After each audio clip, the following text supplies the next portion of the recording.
Chikkamagaluru DCS ಅಲ್ಲಿ cyber ವಂಚಕರ ಗಾಳ. Thailand ಸಂಖ್ಯೆಯಿಂದ ನಕಲಿ ವಾಟ್ಸ್ಆಪ್ ಬಿಸಿನೆಸ್ ಖಾತೆ. ಜಿಲ್ಲಾಧಿಕಾರಿ ಅವರ ಹೆಸರು ಮತ್ತು ಫೋಟೋ ದುರ್ಬಳಕೆ. ಚಿಕ್ಕಮಗಳೂರು ಡಿಸಿಎಸ್ ರಲ್ಲಿ ನಕಲಿ ವಾಟ್ಸ್ಆಪ್ ಖಾತೆ ಸೃಷ್ಟಿಸಿ ವಂಚನೆಗೆ ಸಂಚು ಮಾಡಿದ್ದವರು ಯಾರು? ಈ ಖಾತೆಯಿಂದ ಯಾರ್ಯಾರಿಗೆ ಮೆಸೇಜ್ ಹೋಗಿತ್ತು, ಯಾಕೆ ಹೋಗಿತ್ತು, ಮುಂದೇನಾಯ್ತು ಅಂತ ತೋರಿಸ್ತೀವಿ. ಇದೇ ಇವತ್ತಿನ ವಿಶೇಷ ಕ್ರೈಮ್ ಟಾಕ್. ಜಿಲ್ಲಾಧಿಕಾರಿ ಬಾವರ್ ಸಿಂಗ್ ಮೀನಾ ಅವರ ಹೆಸರಲ್ಲಿ ಸೈಬರ್ ವಂಚನೆಗೆ ಕಿರಾತಕರ ಸಂಚು ಬಯಲಾಗಿದೆ. ಡಿಸಿ ಅವರ ಹೆಸರು ಹಾಗೂ ಅಧಿಕೃತ ಫೋಟೋ ದುರ್ಬಳಕೆ ಮಾಡಿಕೊಂಡು ನಕಲಿ ವಾಟ್ಸ್ಆಪ್ ಖಾತೆ ಸೃಷ್ಟಿಸಲಾಗಿದೆ. ಥೈಲ್ಯಾಂಡ್ನ ಸಂಖ್ಯೆಯಿಂದ ಹೆಸರಿನ ಫೇಕ್ ವಾಟ್ಸ್ಆಪ್ ಬಿಸಿನೆಸ್ ಖಾತೆ ತೆರೆಯಲಾಗಿದೆ.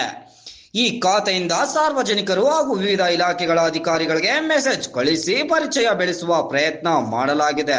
ಎಲ್ಲಿದ್ದೀರಿ, ಹೇಗಿದ್ದೀರಿ ಎಂದು ಮೆಸೇಜ್ ಮಾಡುವ ಮೂಲಕ ಮೊದಲು ನಂಬಿಕೆ ಗಳಿಸುವ ತಂತ್ರವನ್ನು ವಂಚಕರು ಬಳಸುತ್ತಿದ್ದಾರೆ. ಡಿಸಿ ಅವರ ಹೆಸರಿನಲ್ಲಿ ನಡೆಯುತ್ತಿರುವುದು ಇಂಪರ್ಸನೇಷನ್ ಸ್ಕ್ಯಾಮ್ ಆಗಿದ್ದು, ಸಾರ್ವಜನಿಕರು ಎಚ್ಚರಿಕೆ ಇರುವಂತೆ ಜಿಲ್ಲಾಡಳಿತ ಸೂಚಿಸಿದೆ. ಥೈಲ್ಯಾಂಡ್ ನಂಬರ್ ಇಂದ ಬರುವ ವಾಟ್ಸ್ಆಪ್ ಕರೆ ಅಥವಾ ಮೆಸೇಜ್ಗಳಿಗೆ ಪ್ರತಿಕ್ರಿಯಿಸದಂತೆ ಹಾಗೂ ಯಾವುದೇ ವೈಯಕ್ತಿಕ ಮಾಹಿತಿ, ಬ್ಯಾಂಕ್ ವಿವರ ಅಥವಾ ಹಣಕಾಸಿನ ಮಾಹಿತಿಯನ್ನು ಹಂಚಿಕೊಳ್ಳದಂತೆ ಜಿಲ್ಲಾಡಳಿತ ಎಚ್ಚರಿಕೆ ನೀಡಿದೆ. ಡಿಸಿ ಹೆಸರಿನಲ್ಲಿ ಸೈಬರ್ ವಂಚನೆಗೆ ಯತ್ನಿಸಿರುವ ಹಿನ್ನೆಲೆ ಸಾರ್ವಜನಿಕರು ಯಾವುದೇ ಅಪರಿಚಿತ ಸಂದೇಶಗಳಿಗೆ ಪ್ರತಿಕ್ರಿಯಿಸುವ ಮುನ್ನ ಎಚ್ಚರಿಕೆ ವಹಿಸುವಂತೆ ಸೂಚಿಸಲಾಗಿದೆ.